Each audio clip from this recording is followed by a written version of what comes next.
বাংলাদেশে বিবাহ বিচ্ছেদ দেখা যায় যে প্রতি 24 ঘন্টায় দেখা যায় 28টা 29টা বাংলাদেশে। হ্যাঁ, শুধু তাই না, আমি দেখলাম যে 10 লক্ষ মেয়ে অতিরিক্ত আছে পুরুষদের তুলনায় সমাজে ঘুরে বেড়াচ্ছে, স্বামী নাই। 10 লক্ষ মেয়ে। এবং এই ডিভোর্স দেওয়ার ক্ষেত্রে দেখা গেছে যে মেয়েদের প্রবণতা বেশি। 70% মেয়ে ডিভোর্স দিয়েছে, ছেলে দেয় নাই। 30% ছেলে। তাহলে মেয়েদের সাইকোলজি চিন্তা করেন। ও মনে করছে আমি তো এখন শিক্ষিত হয়ে গেছি, তোমাকে আমার দরকার নাই, আমি চাকরি করে খাবো।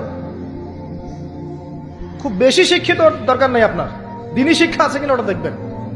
ফ্যামিনিস্ট মেয়েদেরকে নেওয়ার দরকার নাই, আপনি নিবেন ইসলামিক অনুশাসনে চলে এমন মেয়ে। এরপর যখন পরিবার স্টার্ট হবে, আল্লাহর কাছে বরকত চাবেন, বিয়েটা সহজ করে নেবেন। যে বিয়েতে খরচ যত কম, সে বিয়েতে আল্লাহর বরকত তত বেশি। হাদিস।